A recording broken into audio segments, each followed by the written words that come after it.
Hi friends! I thought today we would just open a random makeup drawer. This is how I store my makeup and discover lost gems, forgotten favorites, and see if we can kind of just briefly go over what I have in this particular drawer. I will obviously not apply everything, but I can probably describe a little bit of history, why I bought this thing, la la la la la. So if you want to join me on this random back into the archives, get ready with me, maybe go on a few tangents, then I think it's time for you to get in a little closer.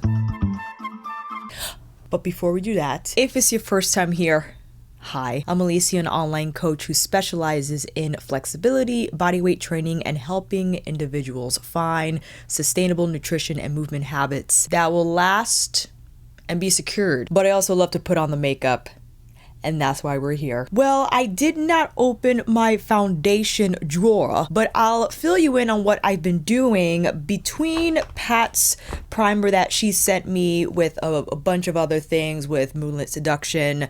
I was jumping between that primer and the Peach and Lily primer. Skin Shield Blurring Primer. I keep bumping into the drawer. This is supposed to shield against all the bad things that are not on your face already.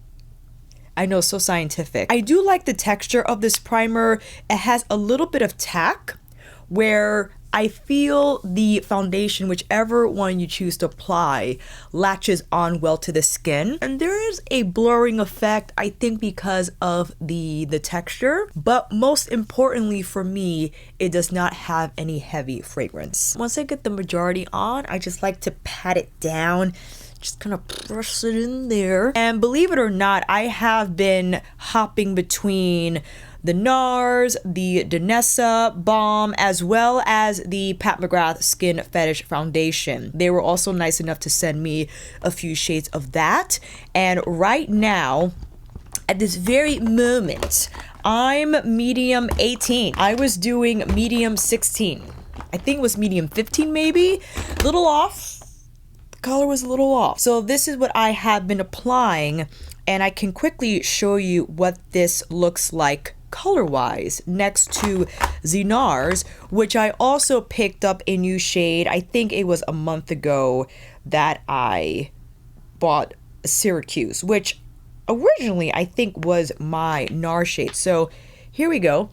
Let me not mess up these swatches. This is Syracuse and this is M18 from Pat McGrath. The NARS is like a dead-on match for me, and I think always has been. And this foundation specifically, the light reflecting, is phenomenal. And I'm just gonna cocktail them, mixing Syracuse with M18.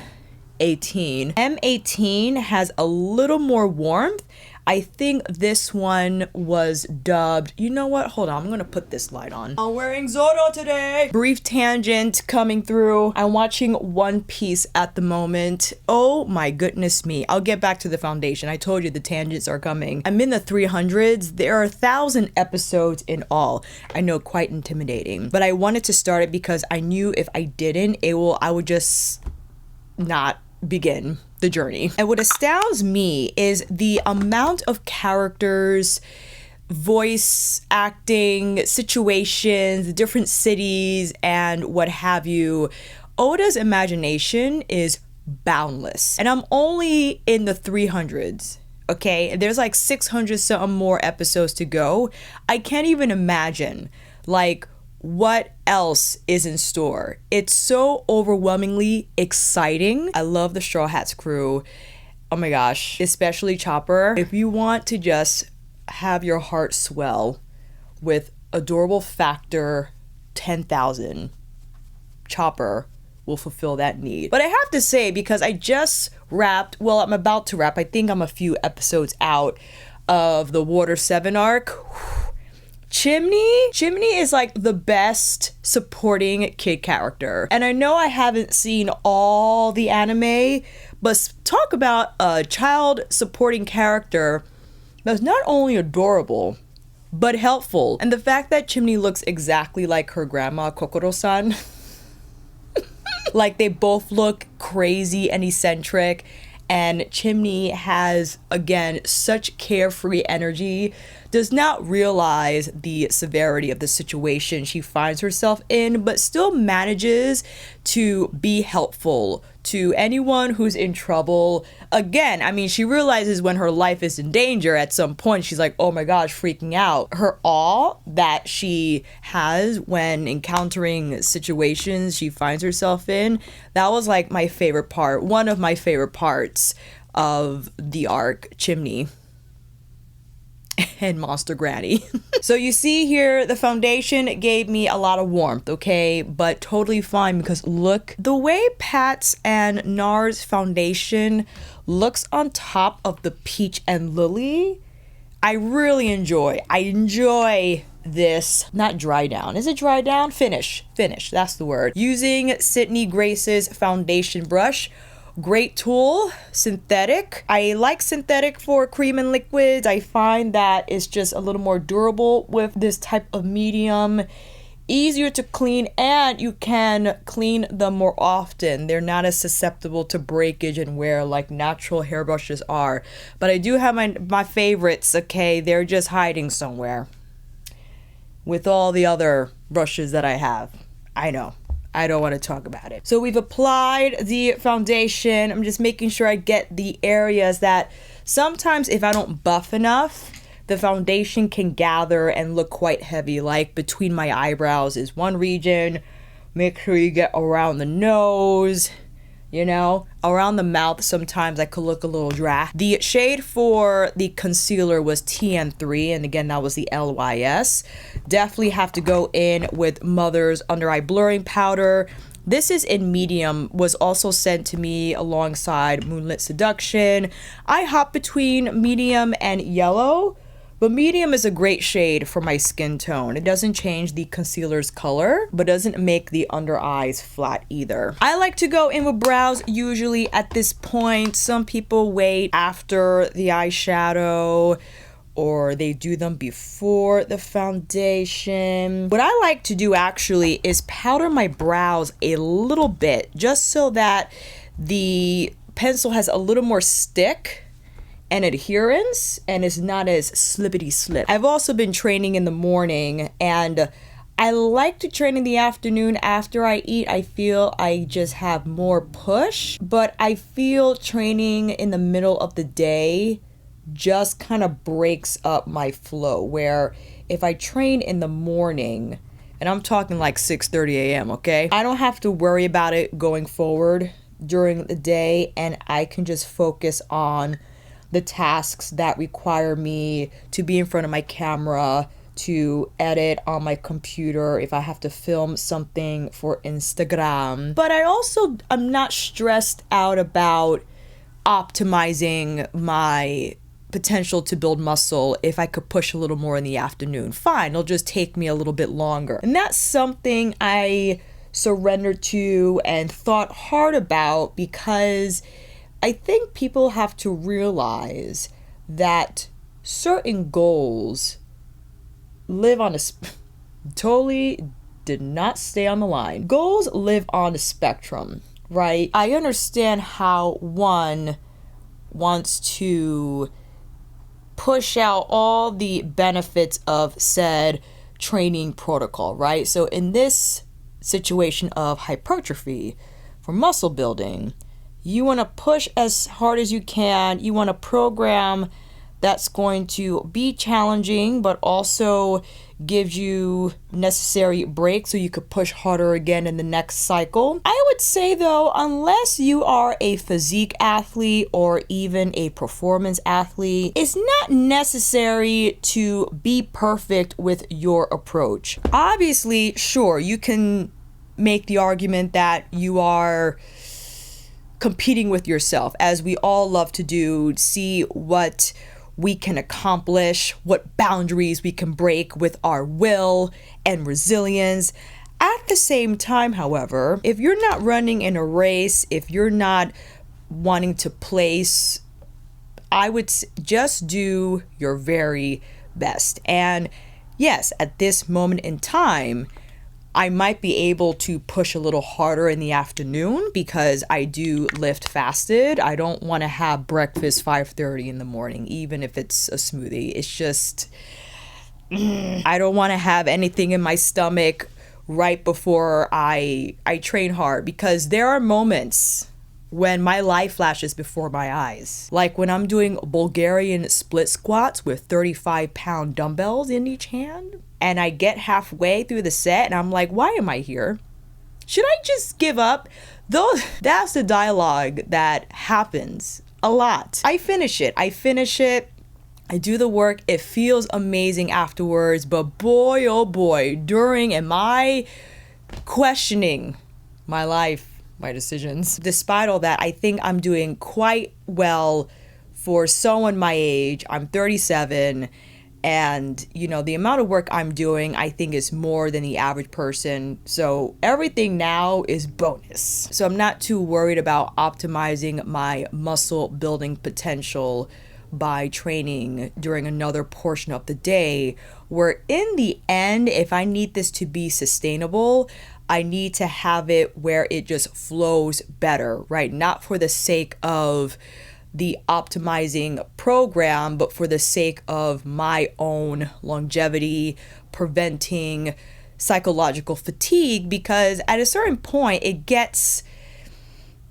I don't want to say burdensome, it just gets tough, right? When you find yourself in the same environment, the same weights, the same grinding, right? It could wear on you, but that's what I feel builds discipline, it builds resilience, and it does help you in other situations in life just to be stronger and to take it. And I think that's one of the most important benefits that I recognize from strength training. Not only, you know, yes, the aesthetics is a benefit. I understand that.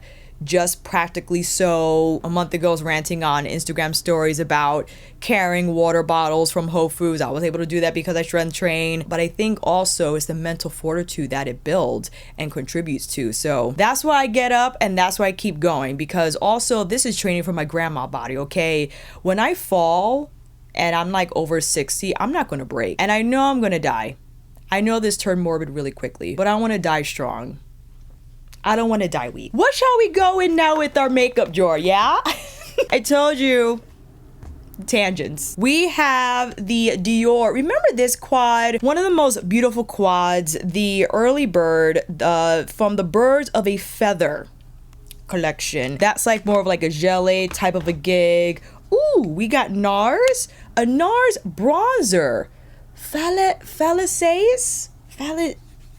It's a French word that I can't pronounce. A beautiful color. And I just love this baked gelée formula. It's a unique tone, don't you think? We also have the Dior Backstage highlighters, the quads. Oh my gosh. A mini Chantecaille blush in Grace. The turtle color.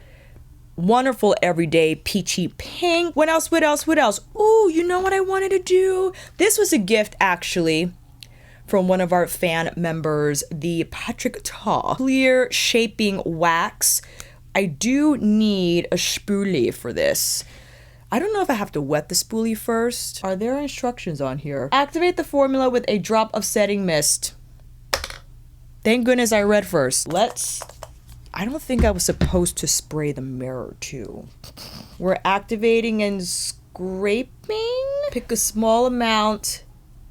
You know, I wonder how this would compare to the Isamaya brow lac. That would be an interesting experiment. Although I probably would have to do one brow with the Isamaya and the other with the Patrick Ta and see how they compare in terms of just hold and all that stuff. Well, one advantage with using Isamaya's product is that you don't have to wet it. It's already kind of wet, you know? But this might have better holding power. I messed up my brow just a little bit. Mom, don't mind me while I go in for the fix. I have a bunch of Charlotte Tilbury, darling. Got a lot of the little quads here. Luxury palette of pops. It's interesting how many freaking variations of this color Like this, there's a lot in here. We have Walk of No Shame. Walk of No Shame I thought was like a popular quad. Yeah. We also have Celestial Eyes. I think this was like holiday at one point. 2019 maybe? Could be wrong. Super Blue. I know I kept the box. I'm a loser. Tom Ford. What's in here? Oh, this highlighter reflects guilt. What is going on with all this noise? The Tom Ford highlighters are really pretty. Shiny. Shiny honey. Ooh, we got a Suqqu lip product still in the box. Moisture Rich 119. What could this possibly be? Oh, this is a pretty color. It's like a, put her on right now, like a warmy beige. I love the Moisture Rich. Why am I not wearing this more often? Because this is what I'm saying. In the drawer, okay, didn't know about it, forgot about it. This is going in the main event bag. Okay, did I already open this? Another Charlotte Tilbury Dreamgasm. So this is what I'm saying. Although not exactly the same, the vibe is similar, you know? Lancome, I did a sponsored video with them, I think 2 years ago, maybe for holiday. The dual finish highlighters, I think one of their best products. This is in Radiant Rose Gold. I don't know if you can see that flip in the pan. It's pretty, super smooth. It's like Pat's Divine Rose highlighter. It reminds me of it. This is another shade. We got Dazzling Bronze. That's really pretty. Maybe we'll use one of those. I got more Suqqu lipsticks here. What color? 117. Huh. Also in the Moisture Rich formula. Ooh. Look at the plum and the silver like reflect in there. That's pretty. This might have been holiday. I'm not entirely sure. I keep forgetting what shades released as permanent ones versus those that released for limited edition. Okay, we have another. Oh, we got a Dior again. Oh, this is one of the quads, the 5 colors. Tutu is pretty. I actually really liked these. These were great. I'm not an expert in luxury makeup, but I think generally these were very well received and people bought the heck out of them. I have another one here.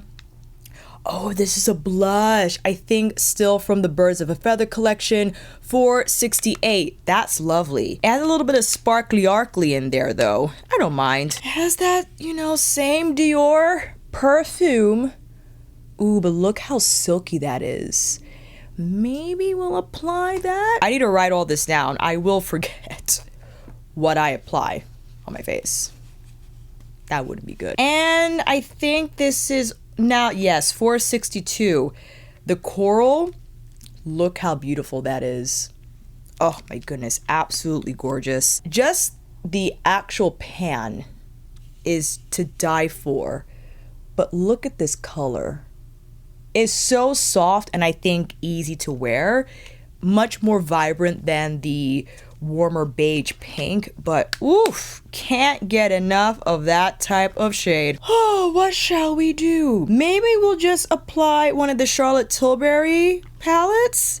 Or maybe we can go in with one of the Dior palettes. Let's start with the bronzer. This is an old bronzer.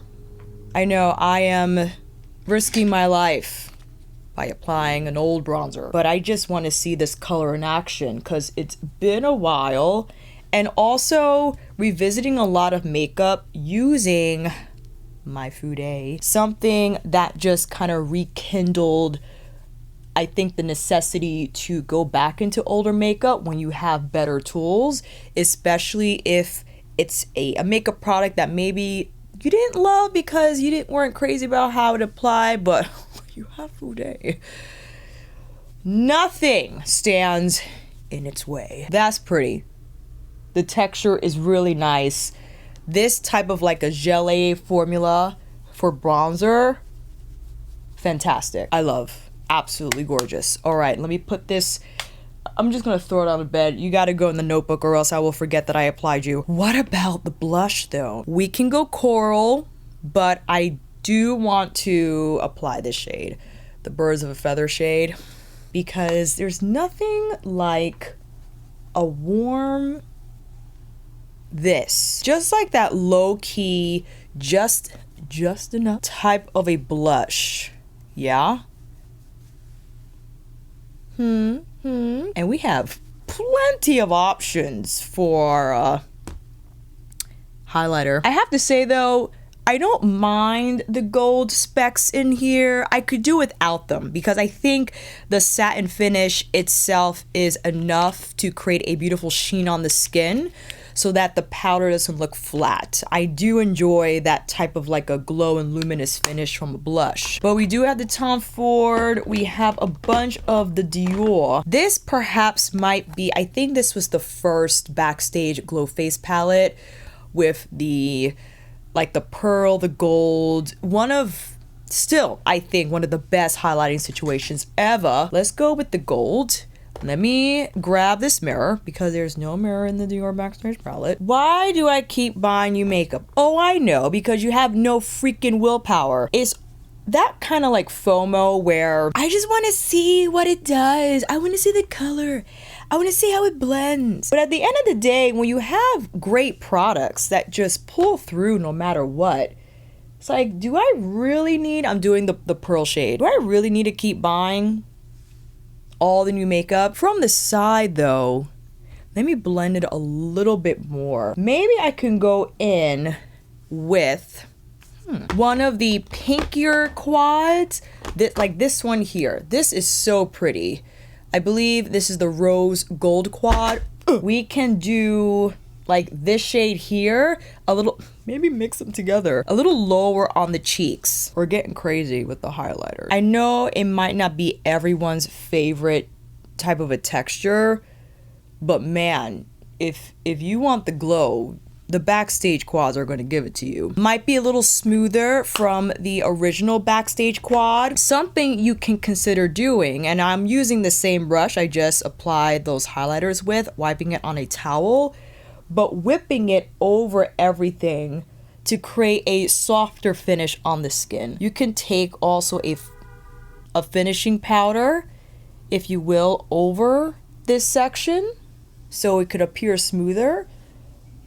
Well, that's pretty. Maybe we could do a little bit of the coral blush just for a little more dimension, because I get that the first shade we applied might not be as punchy. So I'm just tapping and placing it over everything so the coral color can kind of envelop all the highlighter shades that I applied.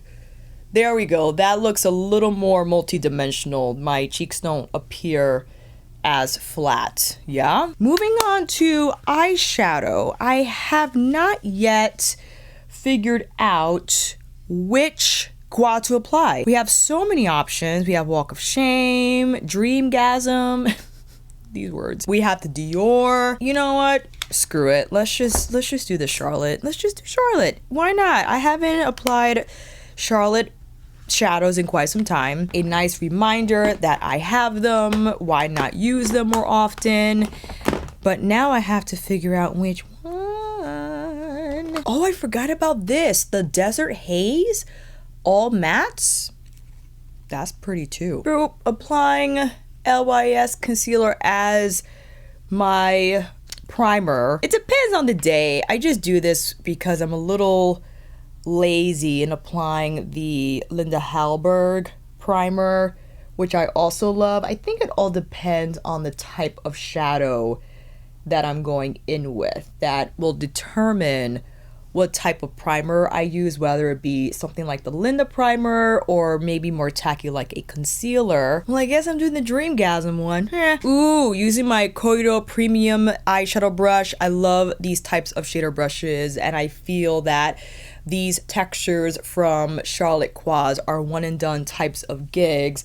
So let's take this, it's like a maroon, but they're so easy to apply. I just think really fast in terms of not only the finish looking smooth and professional, but the fact that it leaves behind a sheen, I think, adds dimension to the lids. If you don't want to use a matte, you don't want the finished product to look dull. But the colors themselves, I think, lend to great everyday looks, as well as the potential to spice it up for evening. And you see how pretty quick that went, right? So I'm taking now a smaller brush because I will place that same color here on the outer fourth, not all the way, because you know how I love to apply all the colors. And let's whip that quickly, because you see what I'm saying? This is like a satin type of a formula that's very soft and easy to blend.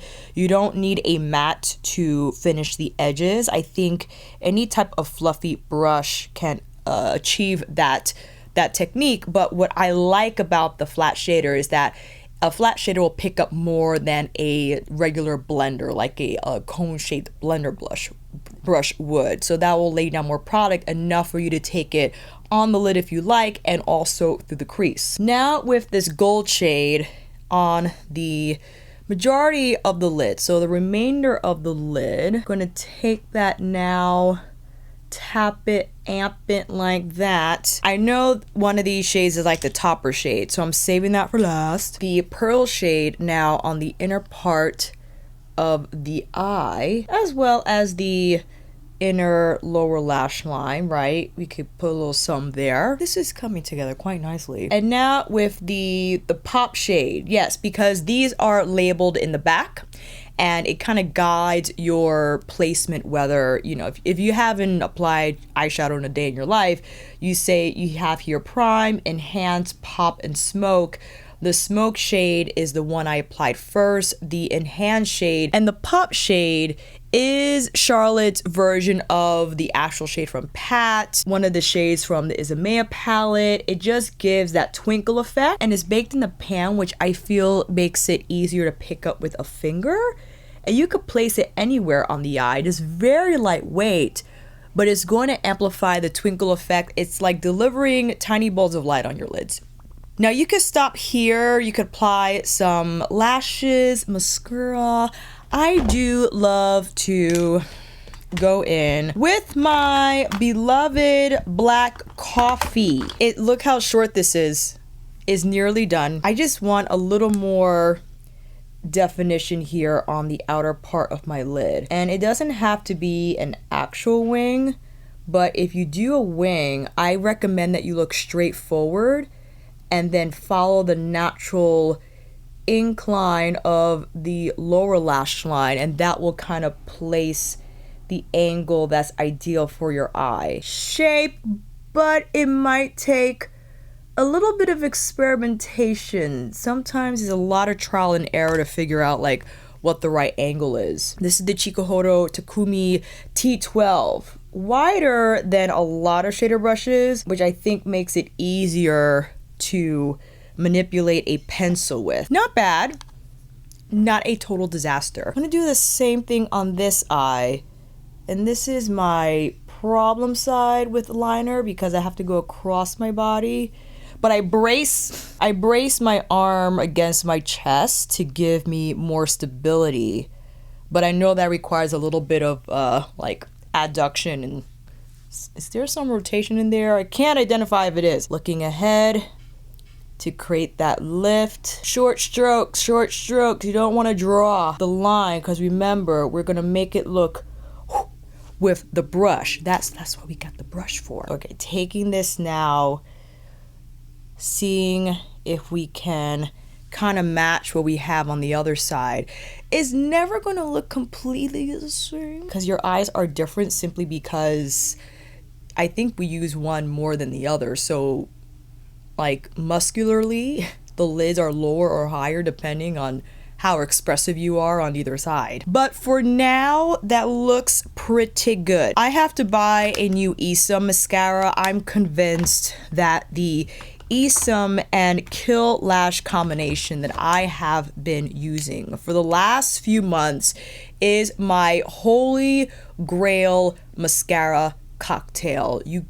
That's it. this right here, this is it. And I've been using the Issa mascara for quite some time. I am beyond the 3-month point, which is not great. I do not recommend that you use old mascara. A bacteria can develop very quickly in a mascara. So I gotta buy. I just buy more than 1 tube. I think I'm gonna buy like 3. I bought 5 Kill Lash mascaras at once. When it comes to items like mascara and brow pencils, I feel like once you know your combination, your like ultimate tool for any of those categories, it's hard to move out of that. I haven't picked up a new mascara in a very long time, with the exception of the Issa one, which at the time the brand was nice to send me, and I did a little Instagram video showing the mascara. And there are a lot of great mascaras, I think, out there. I just, you know, once again, you find what works for you, especially with mascara. It's hard to branch out and try new things, you know what I'm saying? And the Kill Lash is fantastic as an everyday mascara that can be applied for a light moment, you know, just enough mascara to show that you have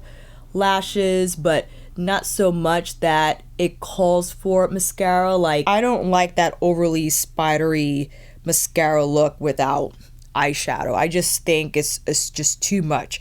In fact, my way to go is just blush and highlighter, and I don't apply mascara. Maybe I'll throw some blush through the eyes and will still leave out mascara, because I just like that kind of flushed look without the defined lashes. I don't wait for the Kill Lash to dry completely. I go in straight.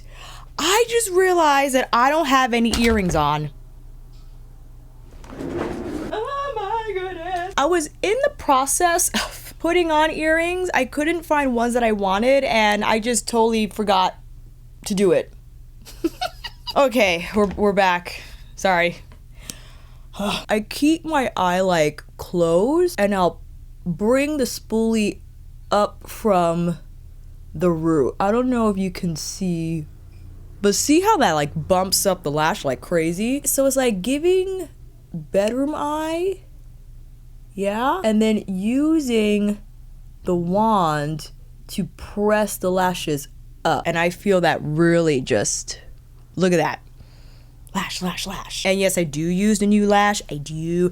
I feel it makes a difference, clearly, you know? So here is the final look from our diving into the makeup archives, get ready with me, chatty addy. That was fun to do. Maybe another time we can go back in the time machine, see what we got, because I got a lot of drawers.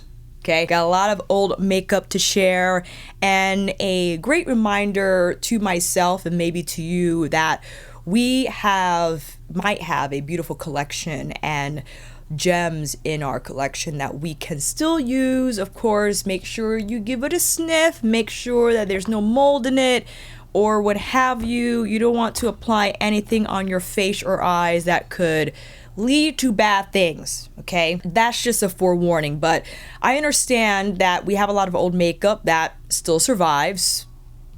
You know, it's still safe to apply. Why not use it? I have a bunch myself, and again, it's great to revisit these items that I forgot that I own, like the Suqqu lipstick. Hello. And using Charlotte Tilbury again, specifically the eyeshadow quads was a nice treat, and all that, highlighters, blush, and everything in between. Let me know what all favorites of yours have been, fam. If you recently dove back into your makeup library, pulled out some favorites. I'll see you down in those comments. And until then, that is a wrap. Thank you all so much for watching. I hope this video helped. And if you like this video, please give it a thumbs up or maybe consider subscribing to my channel. And until then, I will see you on here again with another review tutorial. Get ready with me. Chitty chatty chatty. Or a monthly faves. Take care, and I will see you again soon.